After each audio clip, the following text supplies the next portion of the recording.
Namaste and welcome to our 95th episode. Good morning, everyone. Good morning and welcome to our weekly webinar series. And today, of course, I think we changed the topic midway because we realized that the recent amendments are a much important topic. So, yes, looking forward to discussing those changes with all of you. Although we announced that we will deliberate on all the legal pronouncements, judicial pronouncement on avoidance transaction, but in the midweek, we actually saw that on 31st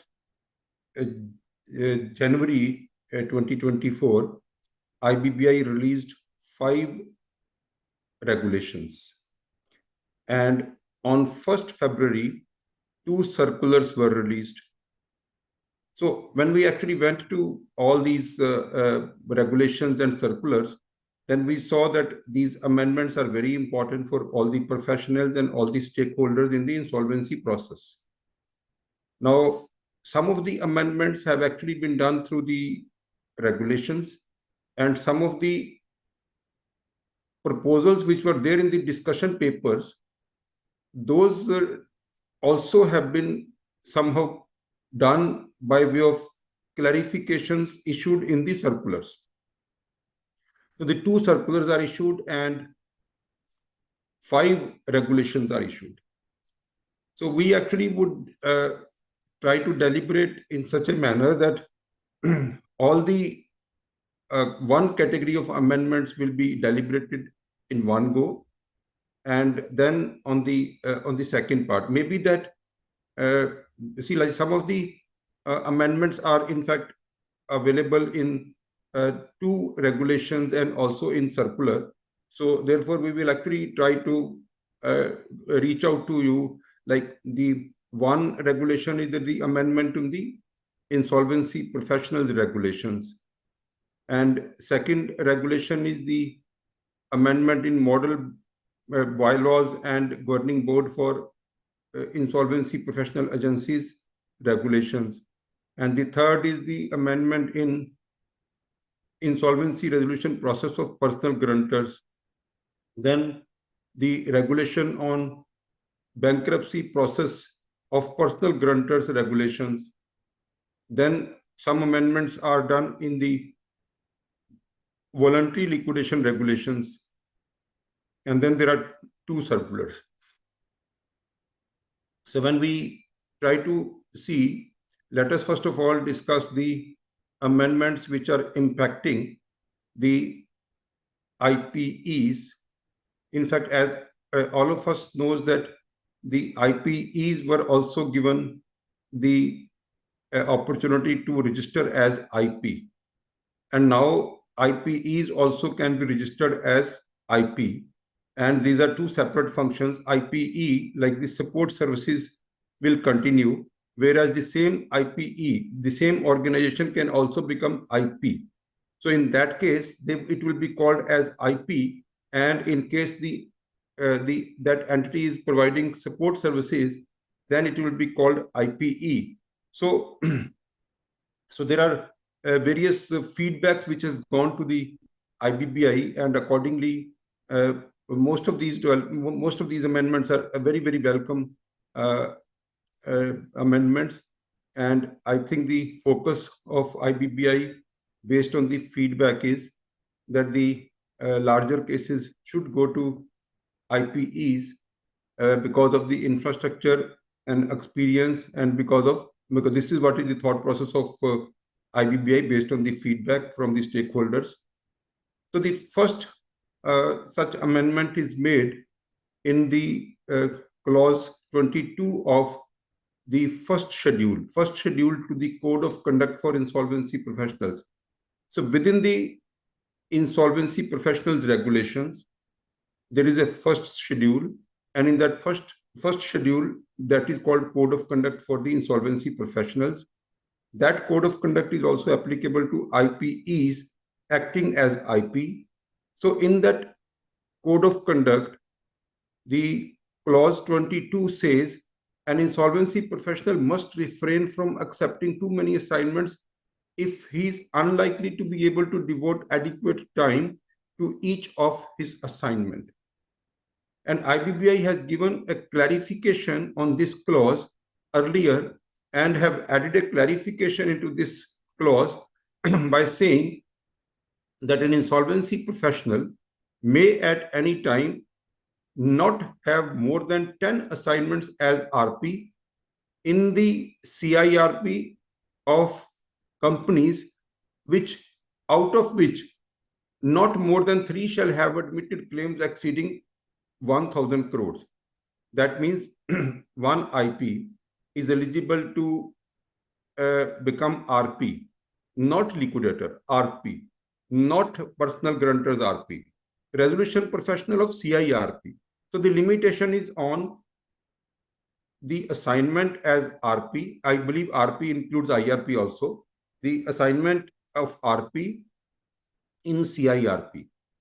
So the limitation is total 10, and that limitation is regarding out of the 10, not more than 3 cases should have more than 1,000 crores of admitted claims, and the remaining 7 can be the admitted claims where it is lower than 1,000 crore. So this is a limitation on the capacity of an insolvency professional. Now, this amendment again is done by Circular number 64 of 2024, which was dated 1st February 2024. In this circular, the IBBI has now said that it is hereby clarified that clause 22 of the Code of Conduct specified in first schedule to Insolvency Professional Regulations does not apply to IP, which is an IPE. Which is an IPE. So now what we can say that any IPE acting as IP will not have any limitations on the number of assignments. In the discussion paper, we saw that there was a different proposal. The proposal was that not each partner would not have more than 5 authorizations from the IPE. The IPE will not give more than 5 authorizations to one partner. But in this amendment, we have not seen that clause. In the discussion paper, we have also seen that this assignments, the number of 10 assignments would also include liquidation and the bankruptcy and the personal insolvency resolution process, but that is also not seen here. Now, what is the final as of today? That for an insolvency professional, the total limit is 10, out of which not more than 3 should be more than 1,000 crores claim. However, this limit is not applicable to IPE acting as IP. Therefore, IPE can have unlimited number of assignments and there is no restriction as on today. However, I believe that this 10 limit would also be applicable on a particular insolvency professional, including the authorizations, including those cases where the IP is working as a partner who is responsible for handling a case of IPE. So this may be the interpretation, because but then this limitation is only on the assignment as RP, and that too during CIRP. So there is no limit on personal insolvency resolution processes. There is no limit on liquidation cases, and there is no limit also on the bankruptcy trustee assignments, and also the assignments of voluntary liquidation. So therefore, this is a welcome move, and it is based on the feedback to IBBI that presently probably the cases are not much in the market. So there is no impact of this kind of limits. Now, the second thing which was being discussed, that why the IPEs are not opting for taking assignments and authorizing one of their partner to handle that assignment. And the feedback which has gone to the IBBI is that most of the IPEs are scared that in case of any disciplinary action, the entire IPE will actually get engaged into the show cause notices. Therefore, the IBBI has also clarified. IBBI has also clarified again through the same circular, which is the circular number 64 of 2024, dated 1st February 24. Through the same circular, the IBBI has clarified that the wherever the assignment is undertaken by the IP, which is an IPE, the show cause notice under Regulation 11 of IBBI Inspection and Investigation Regulations shall be issued to. The show cause notice will be issued to its partner or director, as the case may be, who is an IP and was authorized to sign and act on behalf of it for respective assignment. And or the IPE also, the SCN can also be given to IPE if, in the opinion of IBBI, there are either repeated instances of contravention against one or more partners or directors of the IPE, or instances of systemic failure on the part of such IPE. Now, the section 217 to section 220 of the IBC deals with the process of grievances, complaints handling, disciplinary proceedings, and IP regulations are also made, and the IPE are also responsible for such kind of show cause notices and also for derecognition. So now, since the IBBI got the feedback that the IPEs are working with multiple individuals as partners or as directors, and there is a requirement that the IPE should be protected and the person who is responsible for the compliances should be the first person to see the non-compliances and also to penalize. Therefore, this amendment has been brought down. It is not an amendment, it is a clarification through the circular, which says that in case any non-compliance or any kind of default is found, then the show cause notice would be given to the partner or the director who has been made responsible for signing and acting on behalf of the IPE for that assignment. Or in some cases, like in some cases, it may be also to the IPE, and show cause notice can also be issued to IPE so that the IPE, in case of repeated instances of contravention or even one or more partners by directors, or in case of systemic failure on the part of the IPE. So this is another clarification to boost up the business in the name of IPE, to boost up the morale of the IPE promoters to take more and more assignments in the name of the IPE. So this is also a welcome move, and it is also based on the various kind of feedbacks. Now, the third clarification which has been given, again through the circular, presently the regulation 34 capital B of the CIRP regulation, it says that the minimum fee of a RP cannot be less than a particular figure which is given in regulation 34B, along with a performance linked incentive, which is also the subject to the approval of the COC. Now, this provision was made keeping in view the individuals. So the feedback has actually been given that the IPEs should not be regulated for this kind of fee, because the IPE is considered to be a larger infrastructure, and they actually can handle the cases which are complicated and larger in size, and the IPEs can function based on the market determined fee. This is an institutional work framework, and IPE also has an expenditures for various human resources and offices and various other parts. So therefore, in the same circular, it is also clarified that Regulation 34B of the CIRP regulations does not apply to IP, which is an IPE. So now what we are saying is that the minimum fee is not applicable to IPE. The fee can be more than this, fee can even be less than this. So this is another part where the IPEs are left to the market determination. So they can even quote fee which is less than the fee of the Regulation 34B. So these are the amendments that we have seen for IPE. There are more amendments.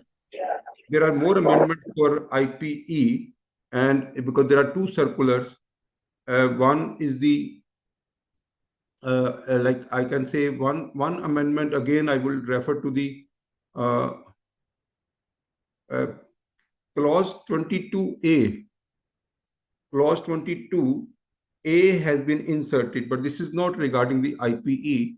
I will take to another one. So that is then yes. Now, see the Code of Conduct, first schedule, clause 23B says that an insolvency professional shall not engage or appoint any of his relatives or related parties for or in connection with any work related to any of his assignments. Now, with this modification, with this amendment, the Insolvency Professional Regulations are amended and another explanation is added. An explanation is added. So the explanation says, for the purpose of this clause, the insolvency professional, which is an insolvency professional entity, may engage or appoint its partners or directors, as the case may be, for or in connection with any work related to any of its assignments other than work related to valuation and audit of the debtor. That means if the assignment is taken in the name of IPE, then any other partner can work as an accountant, any other partner can work as an income tax consultant, any other partner can also work as a person giving ROC consultancy or ROC compliances, GST compliances, the kind of claim verification, anything which can be outsourced by the IP, it can be outsourced to the partners. Even the partners can also work as a process consultant. However, the partners or any of the related party cannot work as a valuer or cannot work as an auditor. Whenever we say as auditor, that also means statutory auditor, tax auditor, forensic auditor, transactional auditor. So these are restrictions now. Otherwise, the IPE can engage professionals, even lawyers, advocates who are partners to IPE. So therefore, this is an opening up clauses like the IPE should have all the infrastructure in-house, and that infrastructure should actually be able to deliver within the time. The COC should not be kind of again handling a situation where the outside professionals are not providing services and the RP is helpless, and similarly the COC is helpless. So this modification has been done in keeping into that consideration that the times are important, the timelines are important, and all the professionals can be engaged from the IPE itself other than auditor and valuer. So this is also a kind of welcome move. Then another regulation. Interrupting you here, two, three things. One, if the case is in the name of the IP and the IP is taking support services of the IPE, the modified regulations, do they now allow the IP to take the services of the IPE for these services, or it is this clarification or this explanation is only going to change cases or matters where the IPE itself is the IP? No, see, like in case IP is the IP, in case individual is an IP, and that individual is also a partner to IPE, there was no restriction even otherwise also. Even with the existing law also, there was no restriction that the IPE can provide support services to the assignments given to its partners Later on, it was amended that the IPE can also give support services to other than partners. When this law was made, when IPE was made, the IPE was restricted to provide support services only to partners. Later on, it was enhanced and it was enlarged for other than partners also. So that stays as of today also. The second question here is that with the IPE requiring at least a 1 crore capital, the idea would be that if an IPE would want itself to be an IPE or be appointed as an IPE at a fee which is lower than what an individual IPE can charge, then they would only look at, maybe the thought process would be to have more quantum of work with the kind of the number of cases can be more in the IPE. Maybe that kind of thought process can go into, because some people are asking this question, that will the individual RP now be able to survive in the market where the IPE might be willing to give a 25% discount over the minimum fee that is being charged by the individual RP? Apprehension is very correct. The IPE is now able to give a quotation which is even less than the minimum price, whereas the IP will not be able to give that quotation.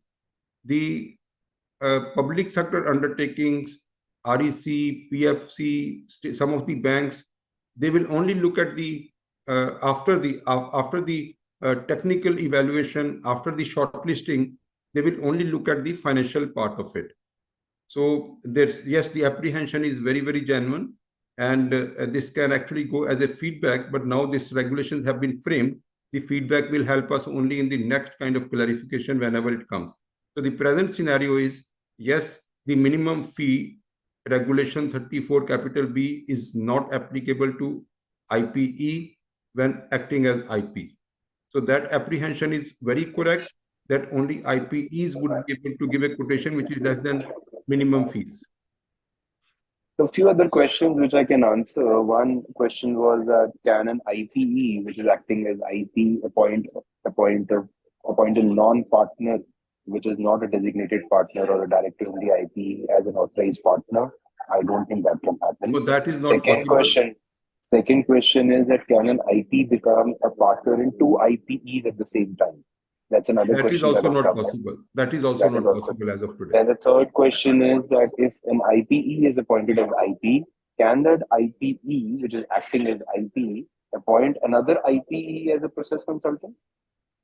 Yes, that is subject to the COC's approval.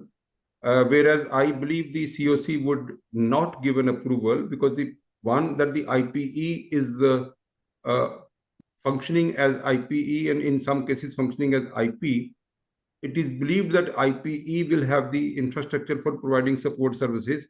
But technically, it is possible that the IPE is the IP. In some cases, assignment is in the name of the IPE, and some other IPE can provide support services. But I don't think the COC would agree to this. Practically, it will be a difficult scenario. Practically, yes, COC would not agree for this. Legally, you feel that legally it is possible. That's right. Yeah, that's about it so far. I think we actually wanted to finish all these clauses which are impacting IPE business. So I was reading this. I was trying to elaborate on the clause 23 capital C of the first schedule of Insolvency Professionals Regulation, and where another explanation have been added. Already there was one explanation. So this particular regulation says that an insolvency professional shall not provide any service for or in connection with the assignment which is being undertaken by any of his relatives or related parties. So here also it is said that this particular it will not be applicable to those IPEs which are functioning as IP other than the assignments of valuation and audit. So this is what I have already explained, that this is where the impact on the IPEs are there. So I think I have taken care of the all the amendments or clarifications impacting IPEs acting as IP.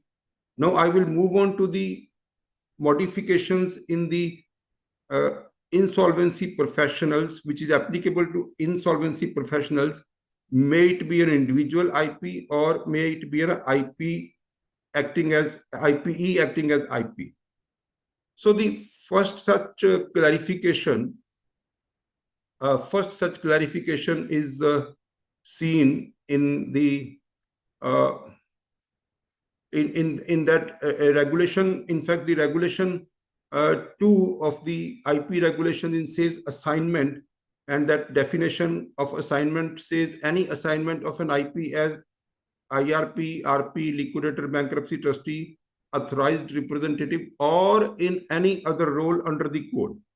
Now, this or under in any other role under the code is something which was disturbing, and in some of the cases, the IBBI has come out with the order that the chairman or the member of the monitoring committee or the monitoring agency, which is appointed or which is constituted by the adjudicating authority based on the resolution plan, and the RP is taking fee in that process.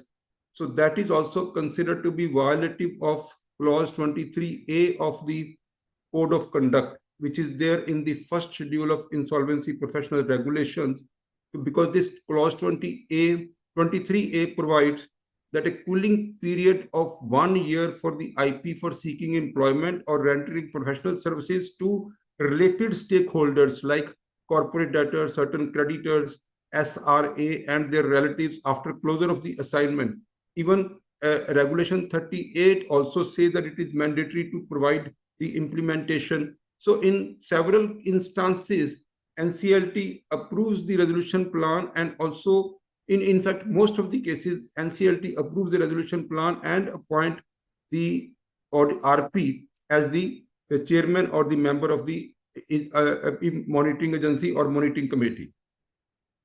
Now, this has also come as a clarification to the by way of a circular dated 1st February. It is not an amendment. Now, let us say what is the clarification. Now, the clarification says that in order to facilitate smooth implementation of resolution plan, it is hereby clarified that an IP may render professional services in relation to implementation of resolution plan approved by the adjudicating authority, provided details of such service are mentioned in the resolution plan approved by the adjudicating authority. Now, when we say details of such service, it may also include the scope of work and the fee, because the clarification is that the details of such service are mentioned in the resolution plan. So IBBI might even interpret that the details of such service means that the appointment, scope of work, period of appointment, and the fee. So all this will have to be part of the resolution plan. Therefore, this also has to be very, very carefully handled, that whenever a resolution plan is approved, the details of such services should also be mentioned in the resolution plan. This is what is my interpretation of the amendment, because the details of services has to be mentioned in the resolution plan. This is something which is important. Now, there is another amendment. There is another amendment which actually is impacting the IP and the IPE relationship. Now, what has been the feedback to the IBBI, that in the cases of the sharing of the fee and in the regulation 34B, where the fee is not supposed to be the sharing with the IPE. Now, in this case, the again a clarification has come regarding the invoicing for services availed by IP from the professionals. Now, clause 25C of the Code of Conduct says presently that an IP shall ensure that the IPE or the professionals engaged by it raises bills or invoices in their own name. That means IPE will raise its own invoice, the other professionals will raise its own invoice in their own name towards their fee, and such fee shall be paid to them through banking channels. It is also it was also noted that as per the terms of the engagement or the market practices, the bill or invoice may also be raised in the name of the firm in which individual professionals appointed by the IP is a partner. So this was also a case in the case of valuation entities. This was also a case in the case of IPE. It was also a case where even the chartered accountant firms were also being appointed. Thus, it is prudent to clarify that a bill or invoice raised in the name of the firm would be an adequate compliance of the regulations. No, when the clarification is issued in the circular, the wording of the clarification is, it is hereby clarified that for the purpose of clause 25C of the Code of Conduct specified in the first schedule to IP regulations, the bill or invoice may be raised in the name of the IPE or the professional or the firm in which such professional is a partner. Now, let us see that the total assignment has been taken and the monthly fee is 3 lakhs of rupees. And that monthly fee, presently, what is the difficulty? That the invoicing is being done in the name of the IP, in the name of the individual IP, because the minimum fee has to be billed and it cannot be shared. And then the IPE is raising the invoice to the IP for providing support services that is outside the COC mandate. Now, with this clarification, it is possible that the entire amount of 3 lakhs can be billed in the name of the IPE in case it is a firm. And then the partners can take their shares. However, the position regarding the companies where the IPE is an incorporated company, I don't think this clarification will help the companies. Clarification is only saying in the name of the IP or the professional or the firm in which such professional is a partner. Now, it is not mentioning as director because there is no possibility of sharing the profit of the IPE with the director. Director can take salary and also can take dividend. Therefore, this clarification, to my understanding, is only applicable to LLP, where the IPE is the LLP, or when the work is taken by any CA firm, then it can be. But I'm not talking about that assignment of RP or liquidator, because that has to come as IP or IPE. But like so this is a little vague clarification where I couldn't understand that the billing for the entire IP fee can be raised by the IPE, but that is only possible in case that person is a partner, not otherwise. So in case I have a partner, I have an associate who takes support services from me, then in that case the billing cannot be done by the IPE, because then that person is not a partner in the IPE. So it is only possible in case the assignment is in the name of individual and that individual is partner in the IPE, not director, partner. And then the entire fee can be billed in the name of the IPE, and then it can be divided within the partnership firm. This is what is my understanding. So this is the second amendment which is impacting the insolvency professionals. So then I think the most important amendment which is impacting the insolvency professionals is regarding the authorization for assignment, AFA. It is a long pending demand, because see, the one set of insolvency professionals are able to fall into the get empanelment with the IBPI panel, which is used by NCLT, and one set of insolvency professionals are not there. And so maybe in the first half, which is 1st January to 30th June, one set of IPs would be there, and in the second half, which is from 1st July to 31st of December, it will be the second set of insolvency professionals would be there. However, the amendment has been done in the clause 12A. In the clause 12A, of the model bylaws and governing board of the Insolvency Professional Agencies Regulations, because this AFA is issued by the IPAs and the IPA regulation has been amended. Now, IPA regulation has been amended in such manner that the see, when an authorization for assignment, AFA, is issued or renewed by the agency shall be valid for a period of 1 year. The AFA would be valid for a period of 1 year from the date of its issuance or renewal, as the case may be. However, provided that the AFA issued or renewed by the agency shall be valid till 30th of June of the year when the expiry of that period of 1 year fall from 1st January to 30th June or till 31st January. So now I think I can, in a very simple manner, I can explain. Now, even if your AFA is expiring on, say, 2nd January, it will expire on 30th June. Because although it is valid for 1 year, but it will not expire. It will expire. So the expiry dates are 2 dates. One is 30th June and the second is 31st December. There are only 2 expiry dates. Or the third expiry date is when a person is achieving the 70 years of age. Otherwise, there is no other expiry date. Renewal for 1 year, expiry date is 30th June every year, or 31st December. It cannot expire in between.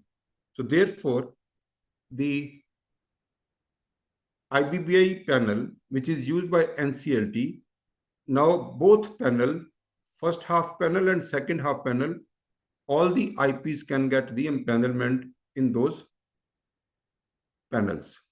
So Ankit, this is very important. So I think now we have this kind of amendments are in fact a very, very long pending. So if there is a question, we can take this question. And then there are a couple of 2-3 questions. 2-3 questions on the designation part that has also been added, the new regulation that has come in. So we can talk about that, what will happen there. But I think what you just shared about the FA, I think this was a long pending change that is required. So now somebody who doesn't have any case or somebody who can be on top of that NCLT list can actually be on that list for around the year. So he doesn't get an opportunity only for 6 months, but he will get an opportunity to get a case from NCLT all around the year. Secondly, what will also happen from the earlier discussion that we were doing is that in case what happens is that many times 3 people, 4 people come together, become partners in an IPE, and they say that, okay, whatever insolvency work we will do that in partnership.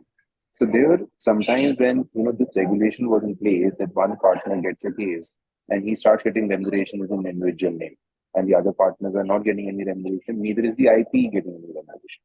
So now what partners can decide amongst themselves, partners of an IPE can decide amongst themselves is that irrespective of who gets the case, the revenue will come into the IPE and we will all work on that case together.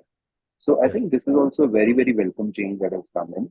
It will allow more people to collaborate and for larger entities to exist and take up larger cases. Yes, yes. So I think basically the IBBI is protecting IPEs. IBBI is protecting IPE in a couple of manners. One, that the entire billing can be done by the IPE. Then all the expenditures will be also incurred by the IPE. Then the partners can get their own shares. So all this is basically promoting. In fact, I was also speaking in a very senior person in Union Bank, and they were saying that we also are now thinking of giving cases to IPEs. And also because of the various IBBI is gradually promoting this structure of IPE. So Ankit, any other question? Because then I will move on to the 2 small amendments, or we can take the amendments and then we take the questions. I think that's a good idea. I have some questions, but I will just read them up and tell you about them. In the meantime, you can complete the other changes. So now I move on to the amendment in the insolvency resolution process for personal guarantors to corporate debtors.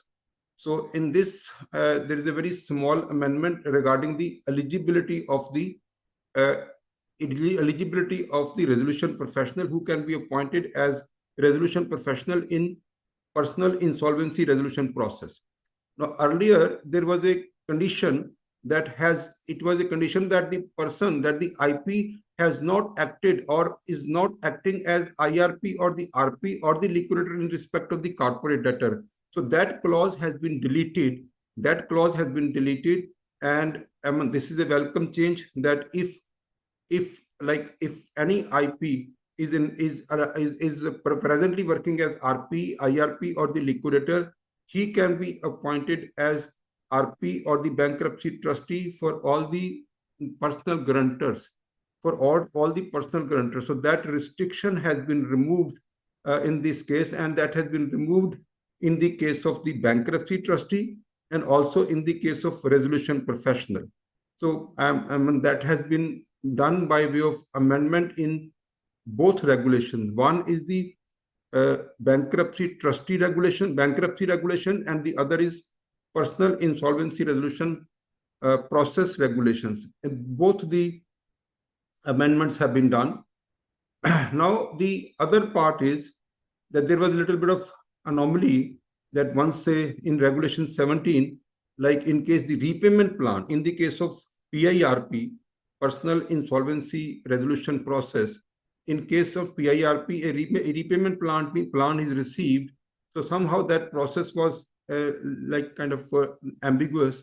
So Regulation 17 is there in the regulations, and a little amendment has been made in that regulation, that when the 17A regulation has been added and the meeting of the creditors is mentioned in the regulations, and it is saying that the repayment plan would be presented before the creditors in the meeting, and in case there is no repayment plan has been received within such period as stipulated in section 106, then the resolution professional shall notify the same in a meeting of the creditor. So earlier there was an interpretation that in case no repayment plan is received, then there will not be any meeting of creditors. Now they have clarified that even if the repayment plan is received or repayment plan is not received, the meeting of the creditors will take place. That is the only amendment in this process.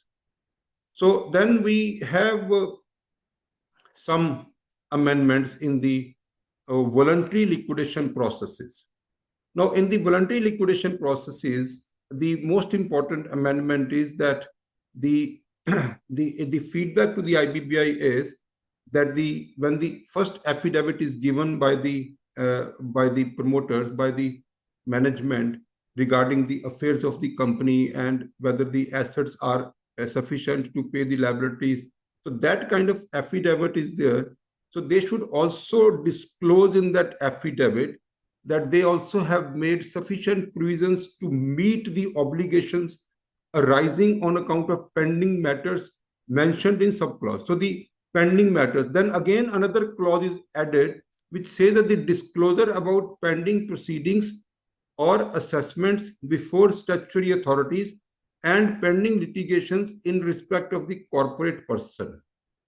So first thing is that they actually have to disclose, the existing management has to disclose pending proceedings, pending assessments, pending litigation, and then they also have to provide an affidavit that they have sufficient provisions to meet the obligations arising out of these pending matters.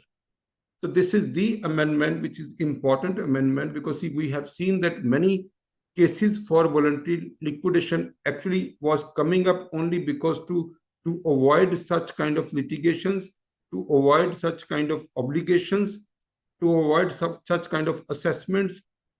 So now it is very important that all this will be disclosed. Even in many cases,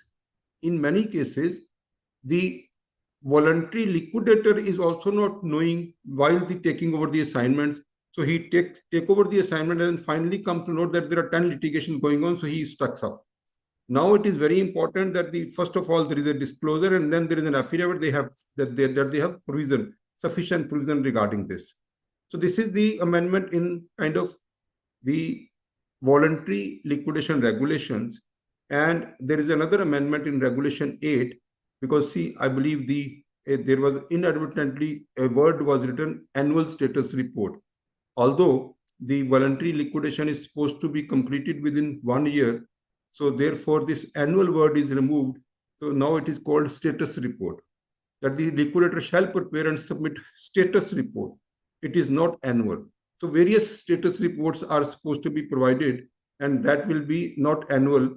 So that will be on any kind of scenario, the status report can be asked and can be provided. And so this is the amendment, Ankit. So completion of the liquidation is like, because see, there are two kinds of completion timelines which is given. One timeline is 270 days from the liquidation commencement date, where the creditors have approved a resolution. So then is the otherwise 90 days. So now, since the period stipulated in 2, like again the status report would be provided, and again the meeting of the contributors would be done. So that kind of status report, and then the extension would be asked. Some amendment in the corporate voluntary liquidation account, that is something which is not really very important so far. Because of the constraint of the time, I would like to take up the questions from the audience. So these are the only amendments which covers 5 regulations and 2 circulars. And we have seen the amendments for IPE. We have seen the amendments for IPs. We have seen that the IP can be appointed as the RP in the case when he is RP or the liquidator. So, or even he can be appointed as the bankruptcy trustee. So voluntary liquidation difficulties are also removed, because the existing management has to give a disclosure of all pending litigation assessments or any matters going on regarding the statutory authorities. I think now we can take up the questions. So one important question is that in resignation, what percentage of voting will be required for the resignation to be accepted? Yes, I think this is also, I left this, I said that the IP, even otherwise the resolution professional was allowed to give resignation, or the liquidator was also allowed to resign. It was supposed to go to the SEC or the COC, and the COC would finally decide whether the resignation is supposed to be permitted or not. That situation remains. However, now the primary responsibility has been shifted to the COC and the SEC. Once the COC and the SEC approves the resignation, then I believe the adjudicating authority would be only a technical scenario, that the adjudicating authority will only see if there is any objection from anyone or not. Otherwise, this is also now possible that you can resign, you can submit your resignation, and that resignation can also be one that, since no fee is being received. So I can resign that I am not getting any fee. I can resign that since my creditors are not giving me any fee for the last 1 year, I can resign. I can put my resignation there, and then in case the COC or SEC doesn't approve that, COC still says that I will not approve your resignation, and we will also not pay you. I think then it goes to adjudicating authority, and the adjudicating authority will accept your resignation, and will also direct the committee of creditors that in case you are not able to pay, then the resignation is accepted. So this is very, very important amendment, that then RP can resign. And the earlier RP was able to resign only in circumstances where some medical grounds or genuine reasons were there. But now RP has a power to resign. And their resignation can be that there is no asset, there is no fee. That also can be the valid reason for the resignation. Very, very welcome amendment. So we have taken care of all the questions. I still believe if the appointment is approved by 66%, similarly, the resignation also will be approved by 66%. It is not possible that the company can be left without RP. If one resolution is accepting the resignation, and also the other resolution which is admitting another person as RP or the liquidator. For both, no, that's understood, because the way the section is noted that he can resign, but yes, he will work as long as somebody else does not come on. So he will be in office by that time. So it's very clear that he will resign, and then that resignation will also go to the NCLT whenever the change is being applied for. And as soon as the adjudicating authority says that this change is complete, then he'll be free from his duties. Absolutely. The RPO wants to resign. So the resignation is effectively allowing for smoother transition to the new RP or the liquidator, where the erstwhile RP or liquidator wants to resign. And I think that's about. And I think so. The question is that will there be any change in the or an amendment in the NCLT panel that has already been prescribed up to June 24? I don't think so. I think this change will come only after for the subsequent panels that come up. Absolutely. And question again that So it is not RP the, design. it is not the change in the IBBI panel. It is whenever the fresh application will be made, you will Then it will consider change, yes. you will consider your AFA that is valid up to 30th June or or up to 30th of December. That means that you can now apply in both scenarios, first half as well as. Sounds good. So the only other thing is that in case the RP resigns or the liquidator resigns and the COC is not able to find an alternative for the value that they want to pay, then what happens where there are no assets, no fee? I believe there the problem will continue that, but I think eventually the COC will have to say that will be held accountable that why were they not able to look for an alternative. So it will be pretty much established that based on the fee or based on the payment of the fee, the COC was not able to find any person at all. So I I think the Ankit, COC will have to take action there. No, Ankit, this is a very important amendment. Now, the responsibility to continue the corporate insolvency resolution process or responsibility to continue liquidation process has been shifted to the SCC or the COC. Now, in case the COC is not finding a person, that means they have to offer better remuneration. So it is not possible that the person who is already appointed, he actually is suffocated, he is not able to get any kind of cooperation from the COC, he will submit his resignation. In case his resignation is not accepted, then he will go to NCLT that my resignation is not being accepted, my fee is not being paid, my resolutions are not being approved. So well, that is a big case because see, I think the resignation, I have a power to submit resignation. That's very important. So the exploitation of the insolvency professionals, I believe, can be stopped by this resignation. Exploitation of various insolvency professionals where the IPs are not being paid, that can be stopped with kind of amendment.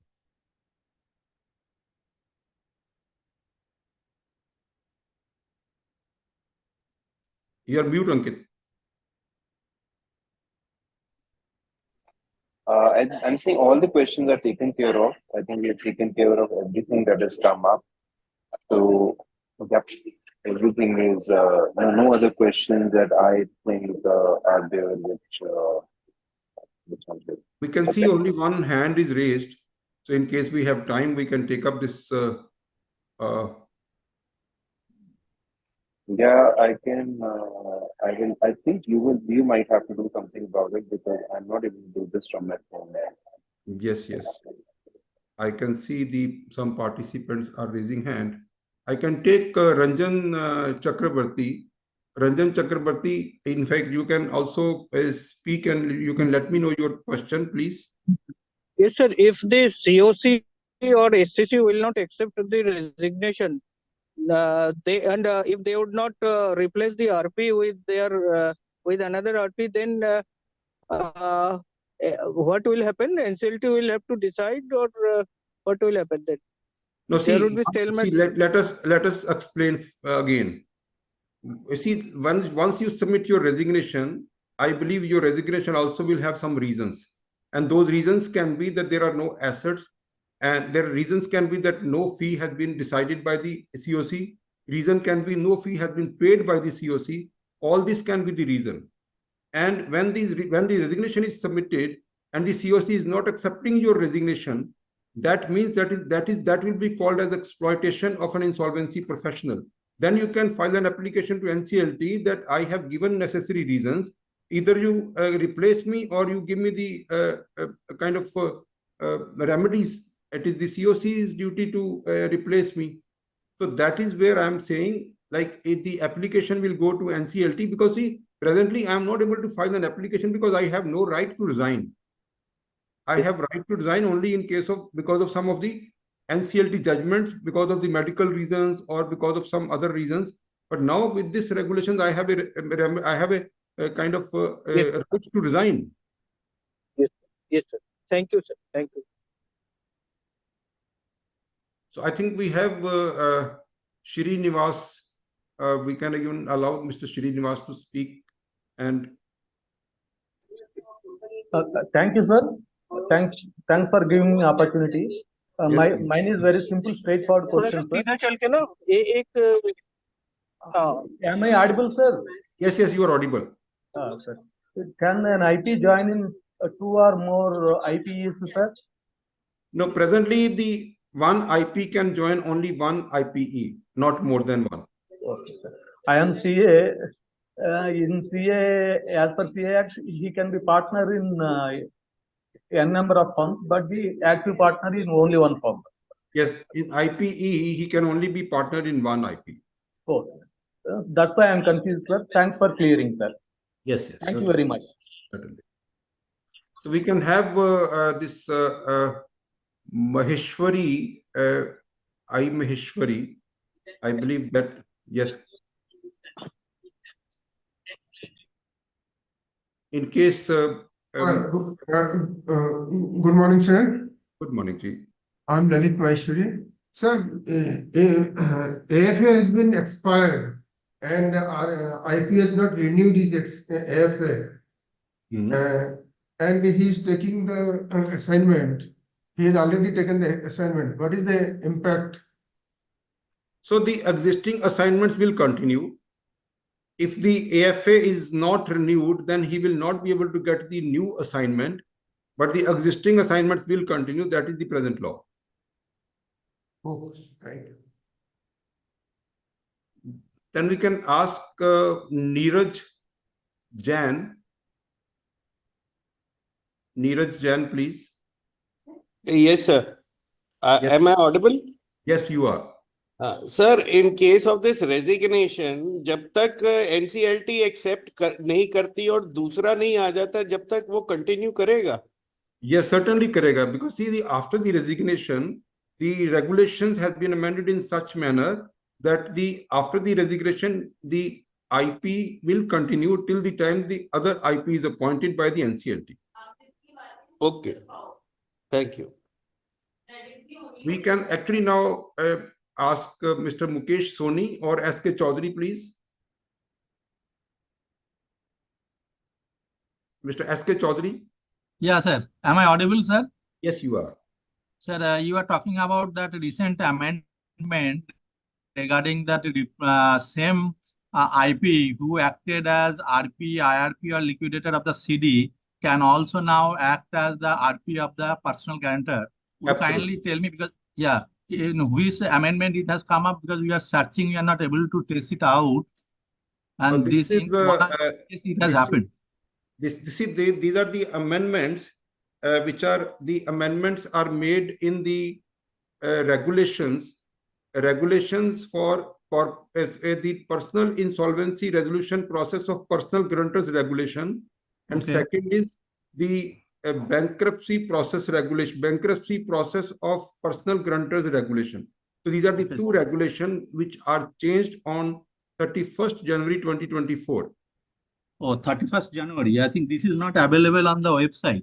It is available on the website of the IBBI. If you go to the regulations website, then you have to click on the historical, then you will find it. Okay, sir. Thank you so much, sir. Actually, this has happened in my case, so I was doubtful whether I will be able to proceed or not.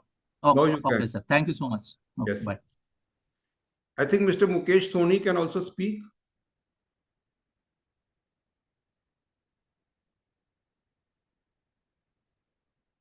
Mukesh Soni, please. Yes, sir. Yes, please. Sir, sir, whether the AFA can be denied or renewal for not having the CP credits? Because Yes, it can be because see, but then normally they will take an undertaking from you that in the next, so there is a process of carried forward. So you can actually say that I will do it in the next Sir, 3 months. yes, sir. But sir, how many undertaking a person be giving? Because I am a chartered accountant, I am a valuer also, and I am a IP also.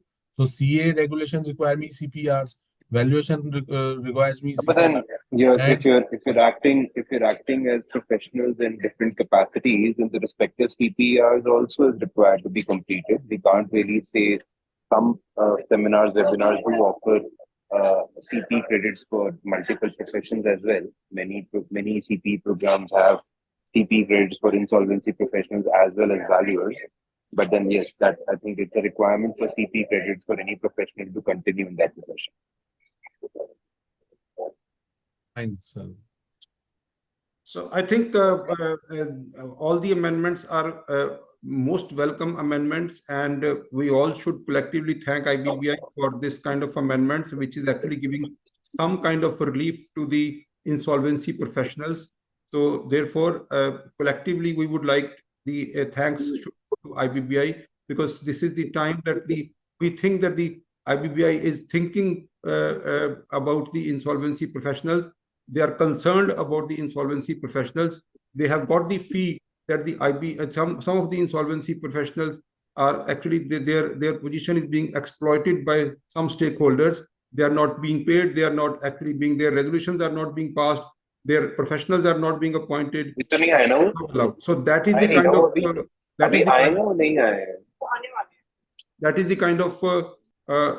kind of amendment these are. So thank you very much, all the audience today. We were, in fact, we are very well motivated because today the attendance is huge, and we were not even anticipating this kind of attendance, huge attendance that we have seen. Thank you very much, and I think we will again connect with you in the next on next Saturday at 11 a.m. Thank you very much.